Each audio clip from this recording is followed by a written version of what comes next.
Kemudian yang keempat tentang riset kepenulisan tentu kita perlukan untuk yang pertama memberi isi pada buku kita ya. Saya biasanya memberi tips teman-teman menulis itu paling tidak memiliki tiga kekuatan, 3 power dalam menulis. 1, daya sentuh.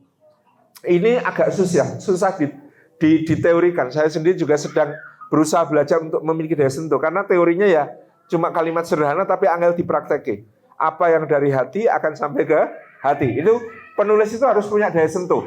Nah, maka niat itu, noto niat nulis itu juga penting, gitu ya.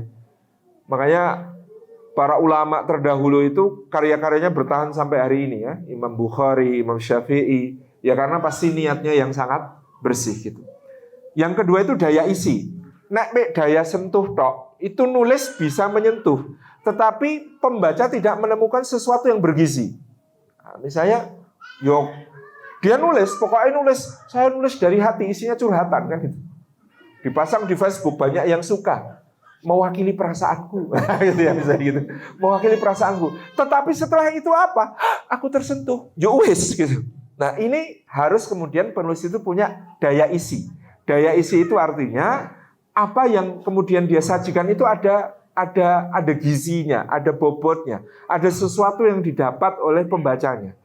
Maka daya isi ini kaitannya juga dengan apa yang dimiliki oleh penulis sebagai pemahaman, ya sebagai sakofah, wawasan, sebagai ilmu, sebagai data, sebagai informasi, dan lain sebagainya yang dituangkan ke dalam tulisan. Nah maka ya faqidu syai' la yu'ti, kalau kata orang Arab, orang yang tidak punya tidak bisa memberi. Orang mau nulis itu juga pasti harus membaca, karena dia harus menyajikan sesuatu yang bermanfaat tadi. Yang ketiga itu daya memahamkan. Daya memahamkan itu ya tadi termasuk yang disampaikan, tahu segmennya, bagaimana format kalimat-kalimat sederhana yang bisa membuat orang lebih gampang paham. Ya karena tugas kita itu menyederhanakan yang rumit, bukan merumitkan yang sederhana. Yang jauh, beberapa kondisi ada penulis itu justru suka pakai istilah-istilah asing, suka pakai istilah rumit, ketok angel, men ketok pinter. Nah, men ketok pinter itu tidak bermanfaat untuk pembaca, gitu ya. Yang bermanfaat untuk pembaca bukan ketok pinter, tetapi bisa memahamkan. Maka dari itu Quran itu kalimat-kalimatnya powerful, kalimatnya sederhana, kalimatnya enak. Kan surga itu Rasulullah mengatakan tidak pernah dilihat mata, tidak pernah didengar telinga, bahkan angan-angan tidak akan pernah bisa membayangkan, kan itu. Tapi apa Quran kemudian mengatakan pokoknya surga itu wapi, mata jelasnya ya ora iso, ora paham gitu.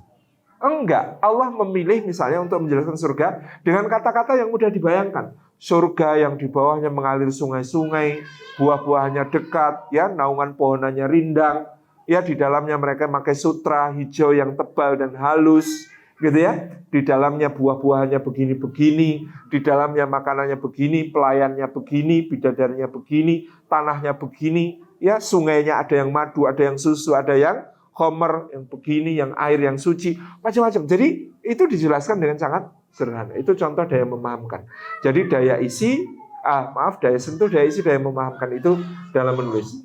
Kadang-kadang bikin riset untuk menulis itu saking seriusnya kita, pembaca itu bikin kita makdek.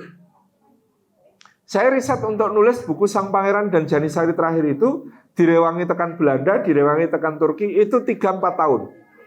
Terus kemudian ada pembaca lapor, Ustaz, alhamdulillah bukunya selesai saya baca 1 hari. Ale riset 3 tahun, 4 tahun, le nulis 2 tahun, le maca sedina rampung gitu ya. Tapi itu artinya saya merasa, oh berarti saya bisa membuat sesuatu yang enak dibaca, cepat, nyaman. Itu satu sisi juga rasa syukur tersendiri. Padahal dari sisi risetnya tadi sangat serius. Dan itu ya di satu sisi agak madeg, di sisi yang lain ada rasa kesyukuran. Berarti saya sudah cukup bisa untuk menghadirkan sesuatu yang sebenarnya berat ini menjadi bacaan yang ringan dan cepat diselesaikan oleh pembaca. Menikah contohnya. Demikian, jazakumullah khairan.